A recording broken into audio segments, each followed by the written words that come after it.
Dijeron que me habían extrañado este día de Acción de Gracias. Pero se les olvidó que todavía sé leer sus publicaciones. Me sonreí, y ellos se arrodillaron rogándome que regresara. Abuela, te extrañamos, y también a tu comida.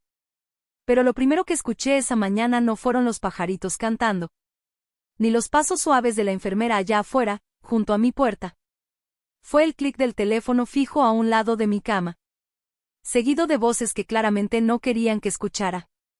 Dile que le extrañamos, pa, que regrese arrastrándose. Y nos cocine el pavo otra vez. Hubo un silencio. Luego su voz. Mi nuera siempre habla demasiado fuerte cuando quiere fingir que es amable. Y demasiado bajito cuando quiere ser cruel.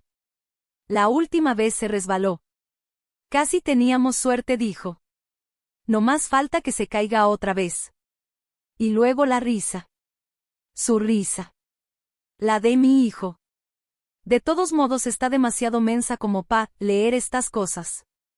Seguro cree que un hashtag es un grupo de oración. La línea se quedó abierta. Me quedé mirando el techo, blanco, lleno de azulejitas. Las esquinas ya manchadas por los años. El dolor en mi pierna estaba medio apagado esa mañana. Casi dormido, pero el del pecho, ese se regaba como veneno lento. No lloré. Llorar es las mujeres que todavía tienen algo que perder. En vez de eso, alargué la mano, con calma. Y tomé el teléfono que tenía en las piernas. El que no me habían quitado. El que la enfermera me dejó tener. Aunque ya casi ni tenía pila. Ella le decía mi ventanita al mundo. ¡Qué ironía! Lo único que me mostró fue quien ya no se asoma. Abrí mis mensajes. La mayoría ya eran viejos, de hace años. Textos automáticos de la farmacia. Felicitaciones de Navidad de amistades que ya no existen. Una foto de un pastel de cumpleaños de hace 3 años. Enviada sin decir nada. Fui pasándolos, uno por uno, hasta que lo vi. Isen. El chavito de los lentes. Hace 10 años, ese nombre no significaba nada pa, mi hijo. Pero fue un verano que no se me va a olvidar nunca. Tenía 8 años, puro hueso y moretones. Y una montaña de preguntas. Su mamá lo había dejado una semana entera. Y luego otra más. Dijo que necesitaba espacio. Y que yo parecía una viejita buena onda. Le preparaba avena con miel y canela. Le enseñé a amarrarse los tenis con un solo moño. A regar el jardín sin ahogar los jitomates. En las noches se acurrucaba en la cama de visitas. Como si fuera un animalito asustado. Y me contaba historias en la oscuridad. Nunca repetí una sola palabra. Ni a ella, ni a nadie. Un día, mientras comíamos un sándwich de crema de cacahuate, me miró y me dijo: eres la primera persona que se espera a que termine de hablar. Ese fue el mismo día que mi nuera me dijo que dejara de andar malcriando a los hijos de otras. Toqué su nombre. La pantalla se quedó quieta. Nada nuevo, ninguna notificación. Solo una foto. Le falta un diente de enfrente. Los lentes le quedan enormes. Y tiene una manchita de chocolate junto a la boca. Me abrazó tan fuerte el día que vinieron por él, que sentí como mis costillas se movían. Le dije que siempre lo iba a recordar, y lo cumplí. Escuché el movimiento en el pasillo, allá afuera. Debbie, la enfermera del turno de la mañana, venía tarareando algo que cegueramente sonaba en la radio. Pronto llegaría con sus cosas de siempre, las pastillas, los huevos revueltos aguaditos, y ese recordatorio amable de que tenía que seguir respirando, aunque doliera. Pero por ahora, me quedé en silencio. Las mañanas en California, dentro de un asilo, se sienten más frías de lo que deberían. Incluso en julio, el frío se te mete en los huesos y te recuerda que ya no eres necesario. Que ya no eres como antes. Mi caída fue un accidente, claro, pero también fue una forma de salida. Una retirada callada. Una boca menos que alimentar, una opinión menos que escuchar, un nombre menos en el buzón. Nunca lo dijeron de frente, por supuesto. Me llevaron flores al hospital. Me dieron un beso en la frente. Pero cuando el doctor mencionó la palabra rehabilitación, se aferraron a ella como si fuera una bendición caída del cielo. Sí, claro, necesita tiempo, dijeron. Necesita cuidados. Pero nunca fueron a verme a rehabilitación. Nunca llamaron, salvo una vez, para preguntarme dónde guardaba la jeringa para inyectarle mantequilla al pavo. Y ahora, la llamada de esta mañana. La lucecita roja del teléfono fijo parpadeaba. Las voces se perdían entre la estática. Dile que la extrañamos. Así regresará arrastrándose para cocinar ese pavo otra vez. Eso dijeron. Arrastrándose. No, venir. No, regresar. Gateando, como si yo fuera una cosa rota, una criatura desesperada por su aprobación. Como si el amor que yo vertí en 1000 comidas pudiera reducirse a una salsa olvidada en cuanto mis manos temblaron. Miré mi pierna, envuelta en yeso y vendas, con ese puntito de marcador negro junto a la rodilla donde el cirujano había firmado sus iniciales, como si hasta mi cuerpo le perteneciera a alguien más. Pensé en todos los días de acción de gracias. En los años que pasé cocinando, cortando, revolviendo y sirviendo. En cómo se llenaban la boca sonriendo y repitiendo platos sin dar las gracias. En cómo mi nuera siempre traía su propia cacerola y la ponía justo en medio de la mesa como si declarara una guerra silenciosa. En cómo mi hijo asentía y bromeaba, mamá todavía sabe lo que hace, pero nunca se levantaba a ayudar a recoger los platos.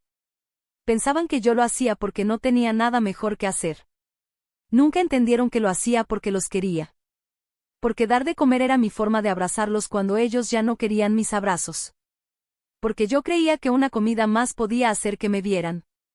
Pero nunca lo hizo. Volví a ver la foto de Isen. Eres la primera persona que espera a que termine de hablar, me había dicho. Esperé 10 años. Esperé en cada cumpleaños. Y ellos olvidaron hasta las fiestas. Se apuraron, como siempre. Días de las madres llenos de claveles baratos y silencios largos. Y ahora esperaban que regresara a casa, que me arrastrara, que cocinara. Sonreí, pero fue una sonrisa rara, chiquita, no porque me hiciera gracia, sino porque sabía algo que ellos ya habían olvidado. Puede que esté vieja, pero no se me va la memoria. Todavía me acuerdo de las contraseñas, de las escrituras, de las cuentas del banco, de los nombres que ellos preferirían que no recordara. Sé dónde están los papeles. Me acuerdo de cada receta que luego presumían como si fuera suya. De cada noche en la que me dejaron cenar sola. De cada regalo que me devolvieron sin abrir. De esa vez que susurraban en el otro cuarto, creyendo que ya estaba demasiado lenta, demasiado sorda, demasiado tonta para escuchar. Pero yo escuché. Y también me acuerdo de Isen, el niño de los lentes, el único que alguna vez me vio más allá de los guisos y los mandados. Presioné redactar, con los dedos rígidos, pero firmes. Empecé a escribir, hola, Isen. Tal vez no te acuerdes de mí, pero yo nunca me olvidé de ti. Me llamo Ruth. Te quedaste conmigo un verano cuando eras chiquito. Aún me acuerdo de tus historias. Espero que la vida te haya tratado bien.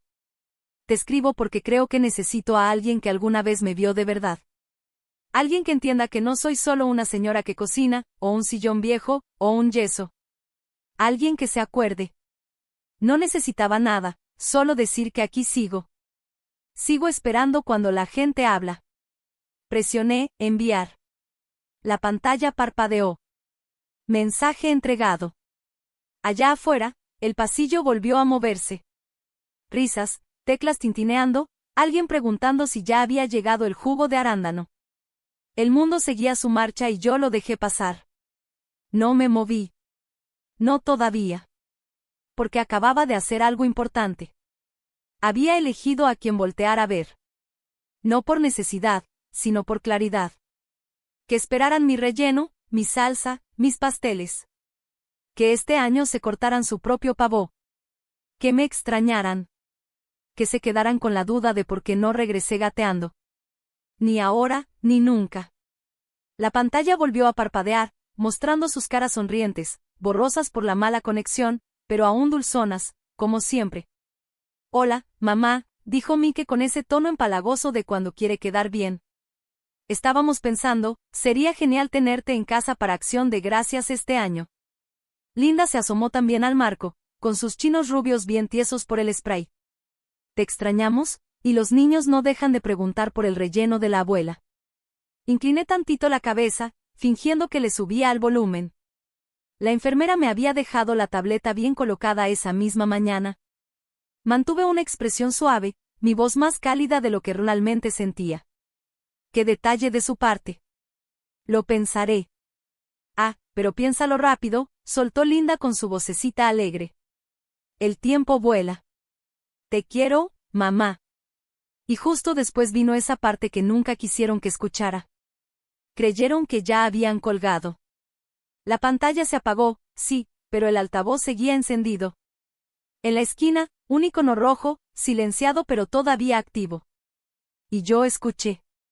Primero, el ruido de una taza al tocar la mesa, luego el rechinido de una silla. Y después, la voz de Mike, más aguda, como si ya no tuviera que fingir, casi se nos va la vez pasada. Un poquito más de aceite y ¡bam!, herencia desbloqueada.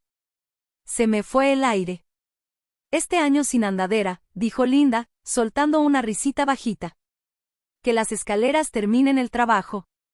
El silencio que vino después fue peor que las palabras.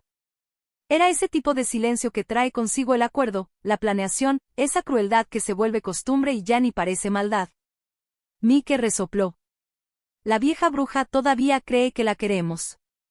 Sentí los dedos temblarme tantito sobre la cobija, pero no hice ni un ruido. Nada.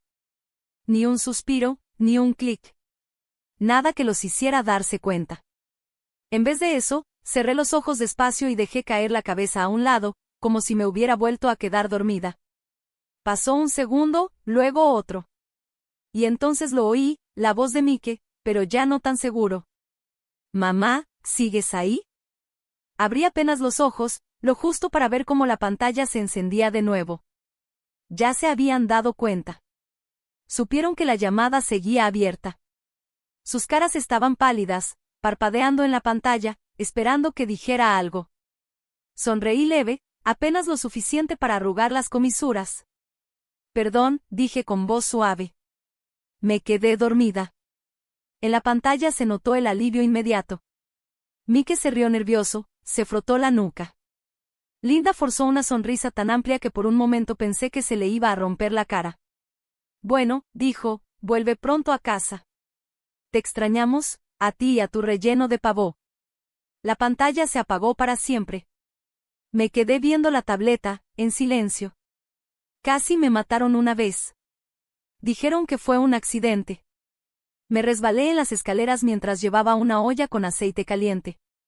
Mis piernas se rompieron como palitos de paleta. La única preocupación de Linda fue la alfombra manchada. Ahora ya sabía que nunca fue un accidente. Querían la casa. El dinero. Las cuentas que juraban que ya se me habían olvidado. Habían esperado lo suficiente, sonreído lo suficiente, cocinado lo justo para que yo confiara en ellos. Pero este año fue distinto. Este año olvidaron que aún podía oír. Este año cometieron un último error. Busqué mi teléfono. La enfermera lo había puesto a cargar en la noche. Bendita sea. Ella siempre decía que le gustaba que todavía tuviera contacto con el mundo, sin saber que casi todas mis conversaciones eran con fantasmas, con recuerdos. Excepto una. Busqué hasta dar con su nombre, Isen. No había escuchado su voz en más de 10 años, pero aún recordaba perfectamente al niño que se escondía detrás de mi delantal cuando los otros se burlaban de sus lentes. Al que una vez encontré llorando en el lavadero porque tiró jugo en la alfombra y pensó que nadie lo volvería a querer. A ese que se encogía cada vez que alguien le levantaba tantito la voz. Ya debía estar grande, seguramente ya todo un hombre, pero hay lazos que no se hacen viejos. Escribí despacito, con cuidado. ¿Te acuerdas cuando dijiste que me debías una por ayudarte a esconderte de los que te molestaban? Me quedé viendo el mensaje, con el dedo flotando sobre el botón de enviar. Y entonces lo presioné. Pasaron unos segundos. Y de pronto la pantalla se iluminó. Sí, señora. Usted me salvó la vida. Ahora me toca salvar la suya. Me quedé viendo esas palabras hasta que se me nublaron los ojos. Afuera, por la ventana, el sol apenas empezaba a salir. Se colaba entre las persianas en rayas doradas y quebradas que se dibujaban sobre el suelo. Por el pasillo, sonaba una radio bajita tocando algo de jazz, y a lo lejos ya se sentía el olor a pan tostado llenando mi cuarto. Cerré los ojos, no por sueño, sino por algo más firme, resolución. Ellos pensaban que esto era una partida de largo plazo. Que ya me habían gastado, que estaba vencida. Pero no soy tonta. Y esta vez, no estoy sola. 3 días después, llegaron. Mike traía su carita más dulce, esa mirada soleada que sabe usar cuando quiere conseguir algo. Me llevó claveles, de esos baratos que venden en la gasolinera. Linda venía detrás de él, envuelta en un abrigo que ni se quitó, aunque el cuarto estaba caliente. Su labial estaba demasiado rojo, su sonrisa demasiado falsa. Mamá, dijo Mike mientras se inclinaba para darme un beso en la mejilla, te ves increíble. Ya hasta te escuchas mejor. Linda dejó las flores en una esquina y arrimó una silla. El Día de Acción de Gracias no es lo mismo sin tu cazuela de camote, dijo. Las niñas no dejan de preguntar cuando regresa la abuela a casa. Sonreí. Una de esas sonrisas que no llegan a los ojos, pero que hacen que la gente piense que ya fue perdonada. Ay, mi amor, dije bajito, qué lindo que vinieran hasta acá. Mike me tomó la mano, y yo lo dejé. Este año tú vas a sentarte en la cabecera, prometió, apretándomela suave. Ya movimos la silla grande. Todo está listo para ti. Nunca me habían dejado sentarme ahí. Ni una sola vez. Ni cuando yo cocinaba todo, ni cuando se murió su papá y fui la única que quedó para contar las historias. Pero ahora sí me querían en el centro, como si fuera una reina cuya corona ya empezaba a perder el brillo. Vamos a recogerte temprano el jueves, dijo Linda. Así puedes descansar un rato antes de la cena. Qué amables, respondí. Pobres. Estaban tan seguros de que ya habían ganado. Ni idea tenían de que el juego ya había cambiado. Porque Isen y yo ya habíamos empezado a mover las piezas. El micrófono estaba bien escondido en mi cardigan, cosido justo debajo del cuello por Debbie, la enfermera, que pensaba que me estaba ayudando a arreglar un hilito suelto. No preguntó nada, solo sonrió, lo cosió con calma y me dijo que me veía muy elegante. La cámara fue idea de Isen. Tan chiquita que no era más grande que un botón. La escondió dentro del cojín del sillón que siempre uso durante las fiestas, ese que me tienen apartado en la sala. Me la mandó por paquetería directamente al asilo, con la etiqueta de cojín de movilidad. El personal nunca lo abrió. Ni sospechó nada. Asumieron que era algún aparato más de esos que cubre el seguro del gobierno. Algo que Medicare había aprobado. Nada sospechoso. La policía ya tenía el expediente. Isen se encargó de eso. No solo se había convertido en un hombre. Se volvió alguien con poder. Ahora era experto en ciberseguridad allá en Silicon Valley. Su especialidad era rastrear amenazas, crear evidencias, y armar pruebas que no se borraban aunque alguien intentara limpiar sus pecados. Ahora es otra guerra, me dijo por teléfono, con la voz más grave, pero todavía calmada. No tienes que gritar para pelear. Solo tienes que apretar grabar. Y así fue como nos preparamos. Mike y Linda charlaban muy sonrientes sobre cómo iban a acomodar a todos en la mesa, sobre la salsa de arándanos y otras tonterías. Yo escuchaba y asentía donde tocaba, pero por dentro mi cabeza estaba en otro lugar completamente distinto. Tenía conmigo una copia impresa del mensaje, ese que salió por error en la llamada. Se limpió el audio, lo editó para que se escuchara clarito, y me mandó la transcripción por correo. Ahora lo llevaba bien doblado en mi bolso, por si algún día necesitaba recordárselos. Pero hoy no. Hoy no era ese día. Hoy quería hacer mi papel. El de la mamá viejita, cansada. Agradecida, medio olvidadiza, inofensiva. Qué gusto que vayamos a estar juntos otra vez, susurré, como quien realmente lo siente. Linda me puso la mano en el hombro. Te queremos, mamá. La miré directo a los ojos. Lo sé. Eso bastaba por ahora. Se fueron sonriendo, lanzando esas promesas que uno hace cuando cree que la persona ya no va a llegar a la próxima Navidad. Los vi desde la ventana mientras caminaban hacia el coche. Mike se acomodó el cuello de la camisa. Linda se revisó en el retrovisor como si se estuviera preparando para dar el pésame. Parecían personas que acababan de salir del funeral de alguien que aún seguía respirando, sin saber que en realidad se dirigían al suyo propio. Uno moral. Uno legal. Esa misma noche, llamé a Isen. Contestó al primer timbrazo. ¿Ya vinieron?, le dije. ¿Dijeron algo raro? No, se lo están guardando para el jueves. Perfecto. Ese día salimos en vivo. Isen ya tenía todo listo. El micrófono cosido dentro de mi suéter se conectaba por Bluetooth a su sistema a través de un transmisor escondido en el tacón de mi zapato ortopédico. En cuanto entrara a su casa, empezaría a grabar. La cámara que habíamos puesto en la sala se activaba en cuanto reconocía mi cara. Estaba programada con software de reconocimiento facial. Iba a seguir la conversación y enviar fragmentos de audio en vivo directo a un servidor seguro que estaba enlazado con la policía.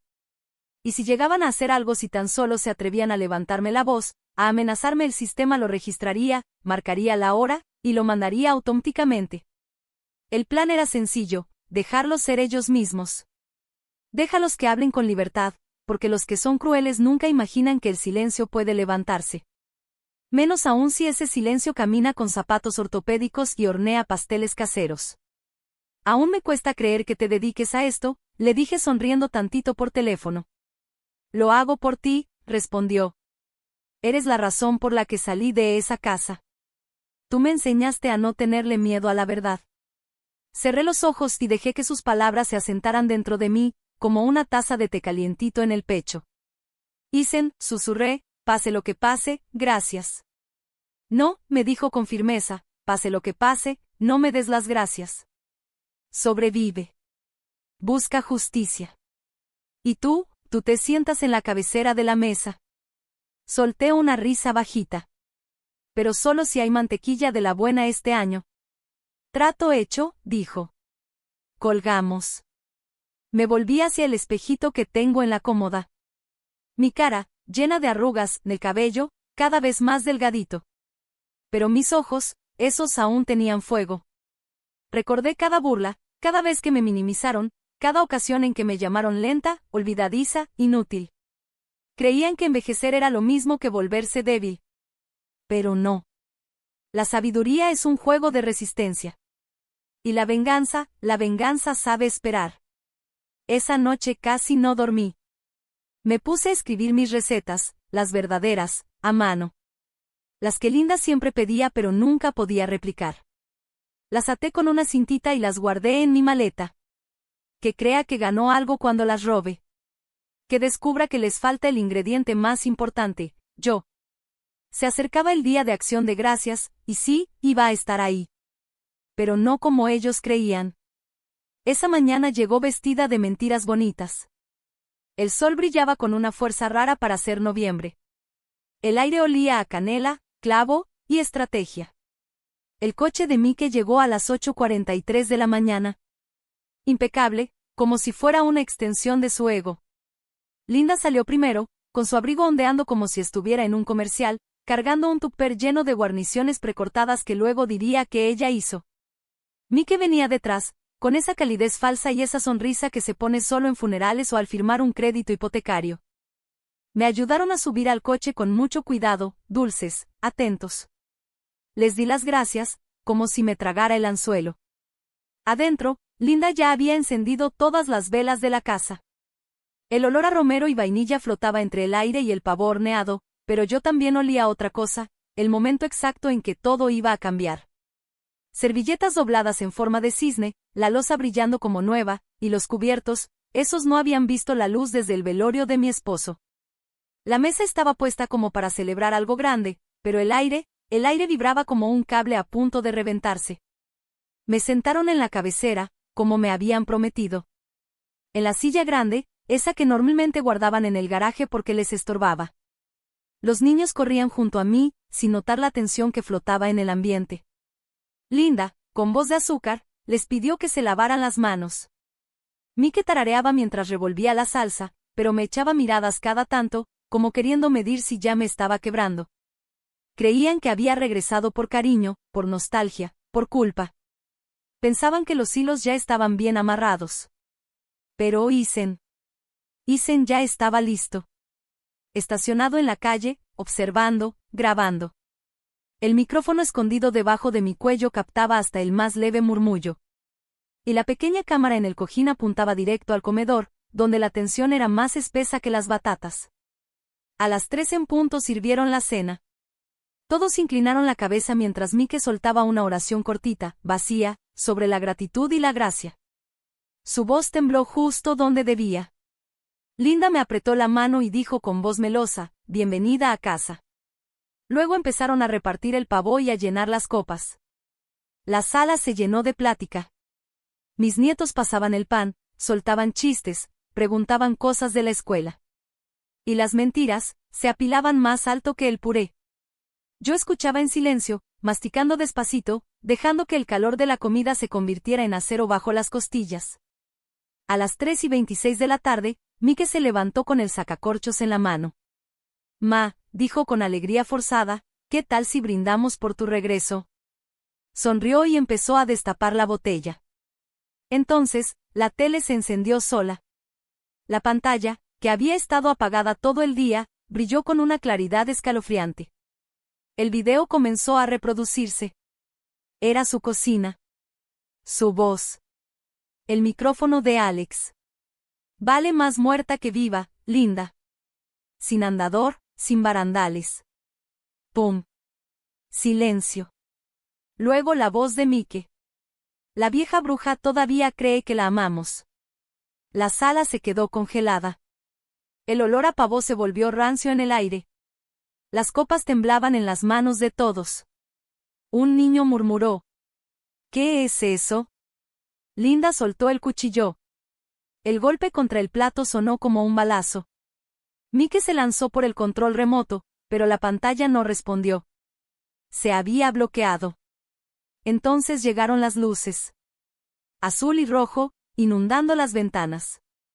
Afuera, patrullas estacionadas sobre el pasto, con los motores encendidos, vibrando bajo. Se abrieron puertas. Se oyeron pasos firmes. Y luego, los golpes en la puerta. Fuerte. Seguro. Innegable. 3 oficiales entraron sin esperar a que alguien dijera, «Adelante». Detrás de ellos, Isen. Ya no era ese niño al que alguna vez escondí de los bravucones. Era un hombre alto, con el abrigo negro bien abrochado, y la mirada más firme que nunca. Una mujer con uniforme dio un paso al frente. Su voz, tranquila y tajante, fue todo lo que se necesitó. «Mike Ransome». «Linda Ransome, queda usted arrestada por conspiración para cometer homicidio, maltrato a una persona mayor y explotación financiera de un adulto dependiente». Mike abrió la boca, pero no le salió ni un sonido. Linda dejó caer su copa de vino, que se estrelló en el suelo, hecha trizas.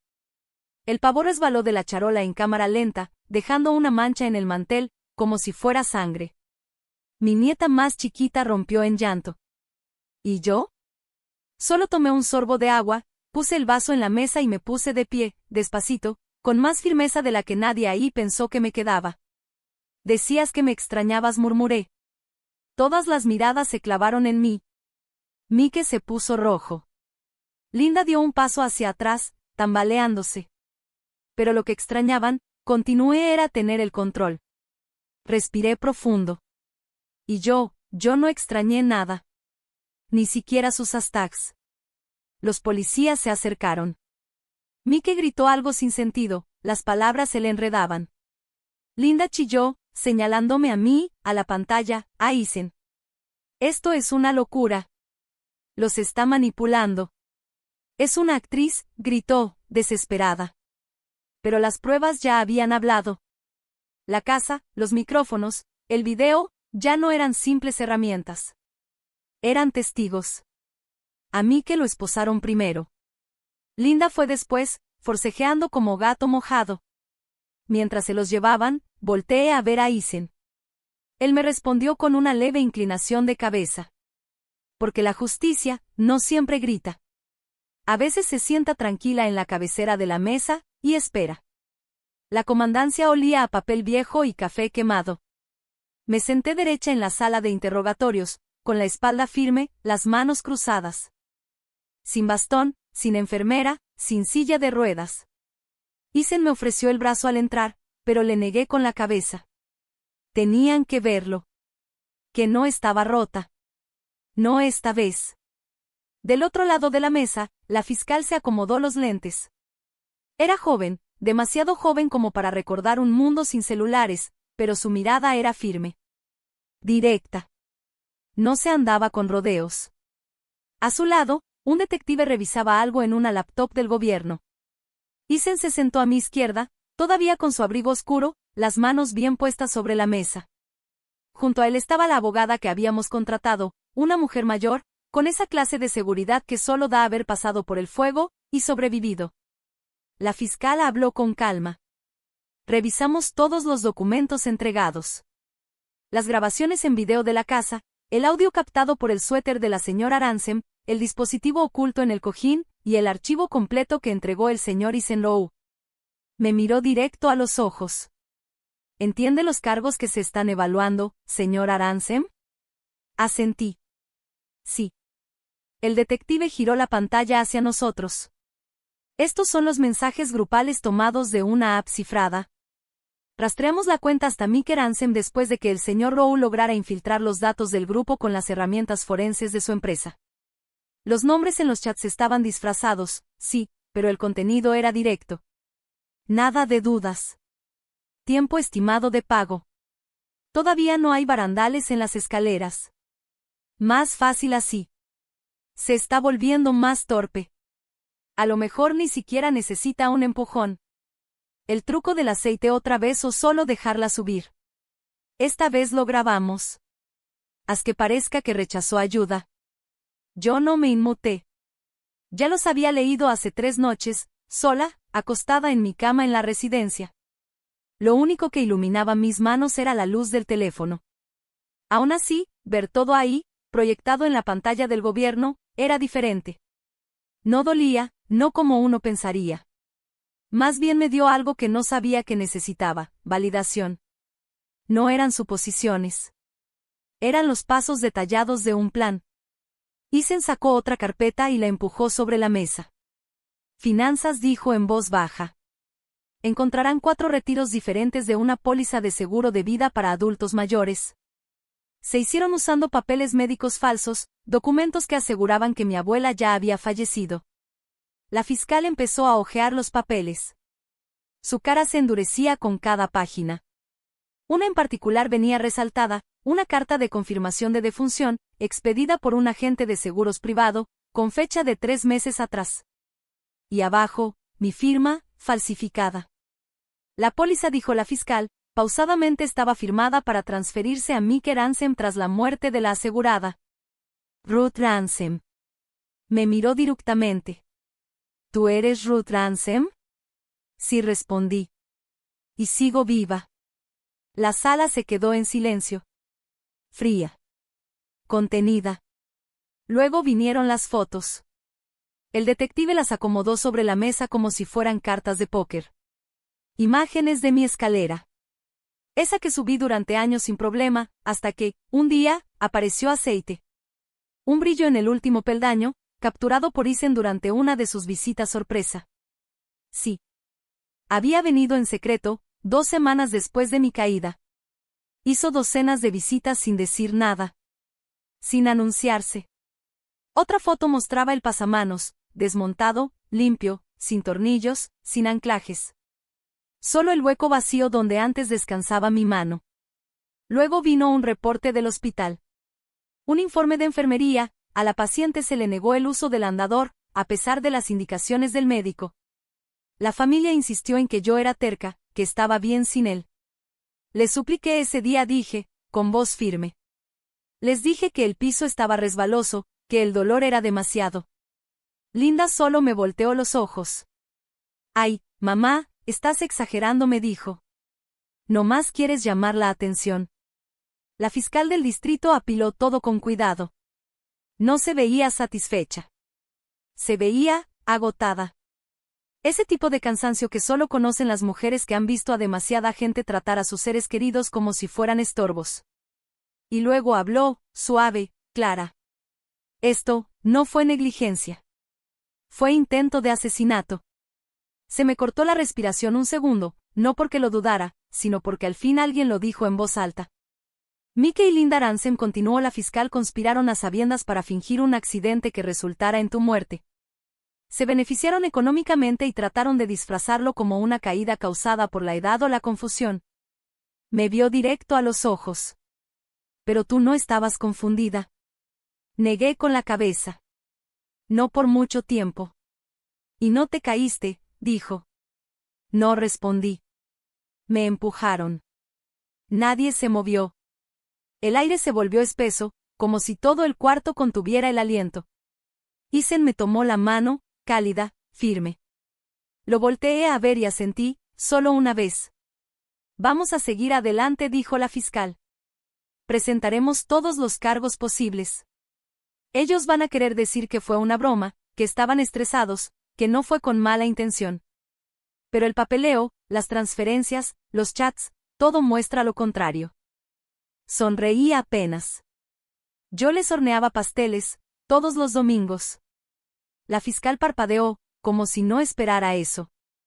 En su momento, de verdad creí que el amor podía hacer que la gente cambiara, que fueran mejores. Me incliné hacia adelante, bajito pero con firmeza, pero a veces, la justicia tiene que hacer lo que el amor no pudo. Ella asintió. Y así empezó. La sala del tribunal era más fría de lo que imaginé. No por el clima, sino por el ambiente. Era un lugar estéril, cortante, sin espacio para la nostalgia ni esquinas donde esconder la vergüenza. Solo bancas duras, expedientes gruesos y el mazo de la justicia esperando caer. Entré sin ayuda. Ni bastón, ni silla, ni enfermera. Solo yo y mis pasos. Isen se sentó justo detrás de mí, cerca del vidrio que separa la galería. Sentirlo ahí, a unos metros, me tranquilizó. Había volado la noche anterior después de conseguir la última prueba digital. Ahora solo esperaba su momento. Linda se mantenía rígida en su asiento, sin una gota de maquillaje, con las muñecas esposadas y el cabello recogido de forma apresurada. Ya ni parecía un peinado. Mike estaba junto a ella, con un traje arrugado que alguna vez le quedó bien. Lo vi más viejo. Como si la culpa, por fin, le hubiera caído encima y lo aplastara. Entró el juez. El alguacil pidió silencio. Y así, oficialmente, comenzó todo. El abogado de Mike fue el primero en ponerse de pie. Su señoría, dijo el abogado con voz tranquila pero tensa, mi cliente insiste en que todo esto es un malentendido. Los supuestos planes nunca tuvieron la intención de hacerle daño a nadie. Las grabaciones que se presentaron fueron sacadas de contexto y malinterpretadas. Él siempre se preocupó por el bienestar de su madre. Mike asintió rápido, como queriendo reforzar la idea, y se levantó para hablar. Solo queríamos lo mejor para mamá, dijo, mirando directo al juez. Pero yo ya estaba de pie. El juez me dio permiso con un gesto. Miré a mi hijo, ese hombre al que cuidé durante la varicela, cuyos zapatitos de bebé aún guardo en un cajón, y sin temblar le dije, lo mejor de ti es solo otra forma de decir ambición. La sala no soltó el aire, pero sí se quedó en completo silencio. Mike se sentó lentamente, como si mis palabras le pesaran más que las esposas en sus muñecas. Entonces la fiscal se puso de pie. Su señoría, dijo, queremos presentar la prueba C. Imágenes de video recuperadas de la casa del acusado, verificadas por un perito en ciberseguridad certificado y confirmadas por registros de vigilancia física. La pantalla de la sala se encendió. El primer cuadro mostraba la mesa del Día de Gracias. Luego, la voz de Mike, vale más muerta que viva. Después, Linda caminando sin andador, sin pasamanos. Y, ¡pum! Finalmente, su voz retumbó, la vieja bruja todavía cree que la queremos. Vi cómo Linda se tapaba los oídos con ambas manos, como si eso bastara para silenciarse a sí misma. Pero su propia voz sonaba demasiado fuerte como para ignorarla. Este clip, dijo la fiscal, girándose, fue subido de forma anónima hace apenas 48 horas. Desde entonces, ha sido compartido más de 4000 veces en redes sociales. El video ya tiene título. Lo llaman Revisó sus notas, pavó y tragedia 2025. Linda se quebró. No, gritó. Esto no es justo. Ese video nos engañó. Nos hizo ver como si fuéramos unos monstruos. Eso no debía pasar. La jueza golpeó el mazo con fuerza. Orden en la sala. La fiscal presionó un botón en el control remoto. La pantalla cambió. Nuevo rostro, nuevo testigo. Isen apareció en videollamada. Imagen nítida. Voz clara. Vestía un suéter azul marino, bien afeitado, mirada firme. Soy Isen Rou, empezó. Fundador de Nivest Security, empresa especializada en comunicaciones cifradas e investigación forense digital. Personalmente desencripté los registros de chat presentados como prueba sellada. El lenguaje y las marcas de tiempo confirman una clara coordinación de intenciones. ¿Podría explicarlo?, preguntó la jueza. Sí, su señoría, respondió con calma. Se mandaron varios mensajes usando una app de mensajería que estaba disfrazada. Ahí hablaban, sin rodeos, de cuándo y cómo quitar los dispositivos de seguridad de las barandillas en la casa de los Ansem, los soportes para caminar, y hasta incluían documentos de seguros alterados con datos falsos. Nada fue casual. Todo formaba parte de un plan bien armado para hacer pasar un accidente mortal por un simple tropiezo de una viejita. La sala del tribunal estaba en completo silencio. He entregado todos los registros, continuó Isen. Están cruzados con movimientos financieros que muestran retiros de pólizas y transacciones internas. También hay correos del proveedor. Las huellas digitales coinciden con el ID del dispositivo y la IP del señor Miker Ansem. Miró al juez, sin titubeos. La evidencia es contundente. Linda se cubrió la cara con ambas manos, y sus hombros se sacudían por un llanto apenas contenido. Mike no volvió a levantar la vista. La fiscal me miró y asintió. Señor Ansem, ¿desea decir algo más? Me levanté de nuevo. Mi hijo decía que quería lo mejor para mí, empecé. Su esposa sonreía mientras contaba los días que me quedaban. Pero yo también supe contar. Me giré hacia Mike. Tú pensaste que ya no me daba cuenta. Que vieja significaba ciega. Pero yo veía. Yo escuchaba. Y yo me acordé. El juez revisó los documentos durante un buen rato. Nadie se movía. Y entonces habló. Con base en la solidez de la evidencia, los registros digitales verificados y el riesgo claro a la seguridad pública, emito las siguientes órdenes. Miró a su asistente. 1. Orden de protección de emergencia a favor de la señora Ruth Ansem para garantizar su seguridad total y prohibir cualquier contacto por parte de los acusados. Mi abogado me tocó el hombro con delicadeza. 2. Congelamiento inmediato de todos los bienes de la familia Ansem relacionados con la póliza en cuestión, en espera del juicio completo. Vi cómo se tensaba la mandíbula de Mike. Y 3. Detención sin derecho a fianza para Mike y Linda Ansem, acusados de conspiración para cometer intento de homicidio, maltrato a persona mayor y explotación financiera. El mazo cayó con fuerza. Isen cerró su laptop. Yo volví a sentarme y solté el aire, no por sentirme ganadora, sino por esa extraña paz que llega cuando la verdad deja de ser una carga solo tuya. La sala del tribunal estaba llena, pero por un momento, todo se sintió en silencio. Las cámaras estaban alineadas en la pared del fondo, como si fueran centinelas listos para no perderse nada. Los reporteros garabateaban notas mientras no dejaban de revisar sus celulares. En la esquina de la pantalla, justo arriba del estrado del juez, parpadeaba un letrero, transmisión nacional en vivo. Ansem contra el estado de California. Día del veredicto. Yo traía puesto un traje azul marino. Ni negro ni gris. Azul marino, ese color que usan las mujeres que ya lloraron lo suyo y ahora decidieron ponerse de pie. Mike y Linda estaban sentados en la mesa de la defensa, con los uniformes del reclusorio. Sus caras pálidas, tensas. Las cámaras no les perdonaban nada, cada movimiento de labios, cada mirada inquieta. Yo no los volteé a ver. Todavía no. El juez entró con paso firme. Toda la sala se puso de pie. Ya que tomó asiento, mi abogada se levantó. No hizo teatro. Su voz era como un bisturí, directa, filosa e imposible de ignorar. Su señoría empezó, en representación de la señora Ruth Ansem, solicitamos la restitución total, financiera, legal y personal. Se giró ligeramente hacia el público. Mi clienta no solo fue víctima de un intento de asesinato. También fue humillada, abandonada, manipulada emocionalmente y despojada de su dignidad, en la misma casa que ella construyó con sus propias manos. Le entregó un paquete al juez. Pedimos 3 cosas. 1. La revocación completa y permanente de los derechos de herencia de Mike y Linda Aranzem. 2. La incautación y devolución de todos los bienes obtenidos mediante fraudes en seguros y reclamaciones médicas falsas. Y 3. Restitución emocional y física equivalente a 1.200.000 centavos, para compensar el daño psicológico, el desplazamiento forzado y la pérdida de autonomía por culpa de una negligencia completamente calculada. El juez asintió con una expresión que no dejaba leer nada. Después, volvieron a presentar la evidencia.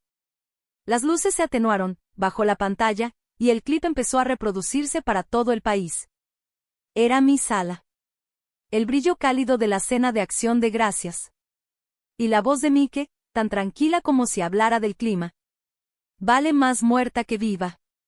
Luego se escuchó la risa helada de Linda. En el video no usaba andador, no necesitaba barandales. ¡Pum! Y por último, Mike de nuevo. La vieja bruja todavía cree que la queremos. Un periodista en la galería soltó un suspiro fuerte. Linda se cubrió la cara con un pañuelo ya todo manchado de rímel. El juez se giró hacia la fiscal. Ella se levantó despacio. Para el estado de California, este comportamiento no solo es criminal, también es moralmente repugnante. Con ayuda de expertos en ciberseguridad y análisis digital, verificamos que esta conspiración fue intencional, repetida y diseñada para parecer un simple deterioro de la vejez. Hizo una pausa. Esto no fue negligencia. Fue una traición premeditada dentro de una familia. Luego me miró directo. Y la señora Aranzem no solo sobrevivió. Ella sacó la verdad a la luz cuando nadie más tuvo el valor. Detrás de mí, Isen seguía ahí, sereno como siempre, con los brazos cruzados y la mirada clavada en Mike. El juez por fin se volteó hacia nosotros. Su voz era grave y firme, cada palabra retumbaba como si fuera el sonido de una campana que no se puede ignorar. Mike y Linda Aranzem dijo, este tribunal los declara culpables de todos los cargos, conspiración para cometer asesinato, abuso a persona mayor, fraude financiero e intento de explotación a un adulto vulnerable. Un murmullo recorrió toda la sala. El juez continuó. De acuerdo con el artículo 368 del Código Penal y las leyes de protección a adultos mayores vigentes, se les condena a la pena máxima que permite la ley, sin posibilidad de libertad condicional hasta que se haya cubierto por completo la restitución y se demuestre una rehabilitación genuina y medible. Hizo una pausa. Luego volvió a hablar, esta vez mirándome. A la víctima, la señora Ruth Aranzem, este tribunal le concede la restitución completa y la propiedad total de todos los bienes y cuentas afectadas. Golpeó el mazo. Restitución completa para la señora Ruth Aranzem. La sala se iluminó con los flashes de las cámaras. Los reporteros se inclinaban unos sobre otros para no perder detalle del momento. Pero yo seguía en calma. Ya había llorado en silencio. Ya había contado cada noche en la que mi voz no fue escuchada. Esto no era una celebración. Era una liberación. Mike fue el primero en derrumbarse. Sus rodillas no aguantaron más y cayó junto a la mesa, con la cara enterrada entre las manos esposadas. Por favor, gimoteó. Mamá, por favor, perdónanos. Linda fue la siguiente en quebrarse. Tropezó hacia adelante antes de que el alguacil pudiera detenerla y cayó justo a mis pies. Lloraba tan fuerte que sus palabras se confundían con los sollozos. Tenía miedo, yo solo, por favor, perdóname, mamá. Las cámaras hicieron zoom, sedientas por capturar el drama. Pero ya no tenía lágrimas que darles. Solo me quedaba la claridad serena de una verdad que por fin fue dicha en voz alta. La miré. A esa mujer que me decía gorda, que limpiaba detrás de mí los mostradores como si yo lo hiciera mal, que solo sonreía cuando había algo que ganar. Y sonreí una vez, solo una. Perdiste el control, le dije suave. Yo no. Los guardias los alejaron. Las puertas del tribunal se abrieron. Y salí a la luz del sol. Libre. Completa. Vista. Isen fue por mí una fresca mañana de diciembre. Sin cámaras. Sin revuelo. Solo él, esperando junto al coche con un termo de mi té favorito y una cobijita doblada sobre el asiento del pasajero. Encontré un lugar, me dijo mientras levantaba mi bolso con total naturalidad. Tiene puertas anchas, sin escaleras y una chimenea que te va a encantar. Sonreí mientras me deslizaba en el asiento sin decir palabra. Condujimos rumbo al norte, hacia Palo Alto. La colina, ahora, se sentía más suave en el recuerdo, y el cielo se abría ante mí lleno de promesas. La casa era pequeña, luminosa, cubierta de enredaderas de jazmín. Por dentro, tenía pisos de madera cálida, una cocina que olía a albahaca fresca y un rincón con ventana que se convirtió en mi nuevo santuario. Y se encargó cada caja con sus propias manos. Su esposa, Dileya, me recibió en la entrada con los brazos abiertos, y una mirada que no traía lástima, solo bienvenida. «¿Te encanta el té de limón?», me dijo Isen. Así que compré un montón. Me dieron la habitación del fondo, la que tiene vista al jardín. La primera noche lloré, no por tristeza, sino por lo raro que se sentía recibir cariño sin condiciones, sin doble fondo. Me costaba creer que la bondad pudiera venir sin trampa. Menos de un año después, tuvieron una hija. Pequeñita, valiente, con la quijada necia de su papá y la risa dulce de su mamá. Le pusieron Clara Ara. ¿Quisiera ser su madrina?, me preguntó Isen, como si me estuviera confiando un secreto. Ya soy su abuela, le respondí, abrazándola con todas mis fuerzas. Todos los domingos le leía cuentos a Clara en el porche.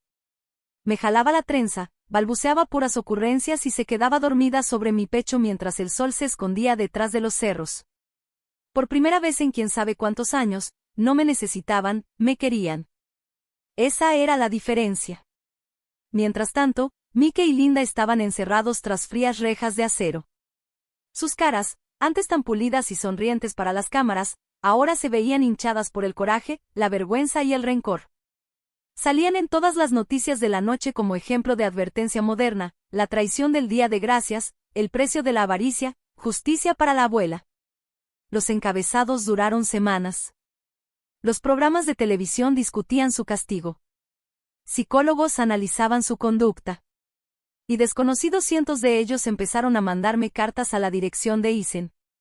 Algunos pedían perdón por lo que sus propios padres o abuelos habían vivido. Otros solo decían: «Gracias por no quedarte callada». Leí cada una. Contesté muchas. Pero hubo una que me cortó la respiración. Era de mi hija. La que se fue a Oregón hace años sin mirar atrás. La que solo llamaba en mi cumpleaños, si se acordaba. La que se casó con un hombre que me llamó vieja y dijo que yo era demasiado terca para merecer una visita. Su letra no había cambiado. Las palabras temblaban. «Mamá, lo siento. Vi las noticias. No sabía que las cosas se habían puesto así. No sabía que te estaban haciendo daño. Debería haber hecho más. Debería haberte llamado. Debería haber creído en algo más que en quedarme callada». Firmó con un simple, con cariño, Ellie. Sin dirección, sin intención de regresar. Solo una disculpa tardía. La doblé con cuidado y la guardé en el cajón, junto con las demás. Porque sí, hay ausencias que se pueden perdonar, pero no todas merecen volver. Una mañana tranquila de primavera fui al centro de liberación de la prisión. No porque quisiera verlos, sino porque necesitaba cerrar esa puerta yo misma. Caminé sola. El hombre de la recepción me preguntó si tenía una cita. No le dije. Solo vengo a dejar algo. Le extendí un sobre. Asintió y señaló un buzón metálico en la pared. Me acerqué, lo deposité ahí. Sin aplausos, sin firma. Solo esas palabras, claras y directas, saliendo de mi mano. Tú elegiste tener el control. Yo elegí el recuerdo. Ahora tengo paz. Y una nueva familia que sí me escucha. Y me fui. Sin volver la vista atrás. La escena final no fue en una corte. No salió en la tele. Fue en el porche de la casa de Isen. Yo sentada en una mecedora, con la cobija sobre las piernas, mientras Clara caminaba torpemente sobre los tablones de madera, persiguiendo las burbujas que su papá soplaba desde los escalones. Dileya regaba la albahaca. El aire olía a limón y romero. Y la luz dorada del atardecer acariciaba mi cabello canoso como si fuera una bendición. No todos tienen un segundo capítulo, pero yo sí. No porque lo exigí, sino porque esperé. Porque recordé. Porque escuché, hasta que, por fin, alguien me escuchó a mí. Detrás de mí, la tetera empezó a silbar. Al frente, la niña reía. Cerré los ojos, no para dormir, sino para estar en paz. Si esta historia te llegó al corazón, si alguna vez te han ignorado, dejado de lado o hecho sentir menos, quiero que sepas algo. No estás sola. Y no estás indefensa. Aquí, en Historias Verdaderas de la Abuela, compartimos esas verdades que muchos nos dijeron que debíamos esconder. No por lástima, sino por claridad. Porque el silencio no protege a nadie. Pero la memoria nos libera. Si tú crees en una justicia que se susurra en vez de gritar. Si crees que la sabiduría crece con los años y no se debilita. Si alguna vez deseaste que alguien te dijera: te veo. Te escucho. Tú importas. Entonces, este espacio también es tuyo. Suscríbete a Historias Verdaderas de la Abuela, donde la mujer más callada del cuarto, por fin tiene voz. Y esta vez, el mundo sí escucha.